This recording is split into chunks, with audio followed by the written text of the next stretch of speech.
Pombalino começou a caça às bruxas aos jesuítas. Então, uma série de discordâncias, várias etnias que viviam dentro daquele aldeamento, em vez de utilizar a língua portuguesa, Pombal obrigou que os índios utilizassem a língua portuguesa. Já que os jesuítas não faziam isso, eles começaram a ser perseguidos. Haviam também a questão de transformar esses aldeamentos aí que surgem as freguesias, as vilas, dentro do quadro histórico da formação dos aldeamentos e da formação dessas vilas, com a progressão do próprio diretório pombalino. Então, aí você tem aí uma tentativa de assimilar o índio. Bom, assimilar o índio significa o quê? Você desculturar ele, você tirar a sua cultura e você transformar ele num elemento com a cultura branca. Isso é uma coisa dentro do pensamento pombalino a princípio, que era, na cabeça dele, ou das pessoas que planejaram isso, poderiam ser viável.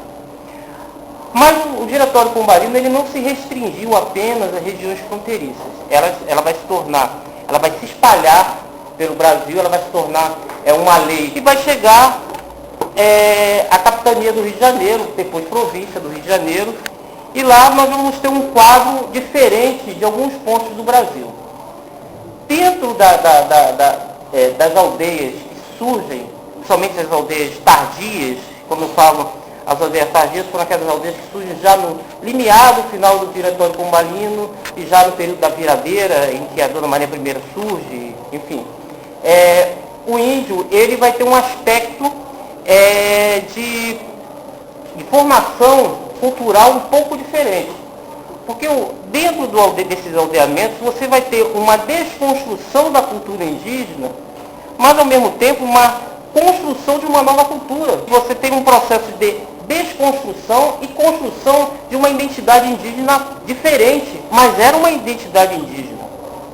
E começam os grandes conflitos, porque as aldeias elas não passam a ser apenas um espaço do índio, ela passa a ser um espaço de brancos, de mestiços, de negros ou até mesmo negros escravos, ou aqueles que conseguiram a sua alforria, que foram morar nessas aldeias por algum motivo qualquer. Então você tem aí um quadro e essas terras, eu falo que o Rio de Janeiro ele foi diferente em relação a outros pontos do Brasil, porque as terras indígenas, os aldeamentos, elas não passavam a ser terras comuns, elas continuaram a ser terras dos índios.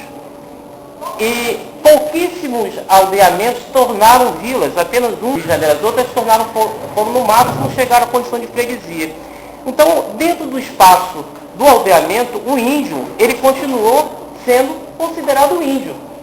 Então, essa questão de você assimilar essa cultura e transformar um índio num vassalo do rei, que era o pensamento pombalino, ela não foi uma coisa aplicável dentro do contexto em que Pombal pensava. Porque o índio, ele era visto como índio, ele agia coletivamente dentro do seu aldeamento, por mais miserável que fosse a sua condição dentro do aldeamento, mas ele agia de forma coletiva, porque ele tinha objetivos comuns, que era a posse da terra que pertencia a eles.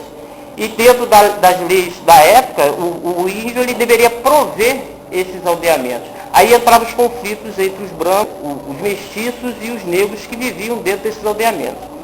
Então, de uma maneira geral, a partir desse contexto, o pensamento pombalino de assimilação, ela não teve o êxito esperado por Pombal.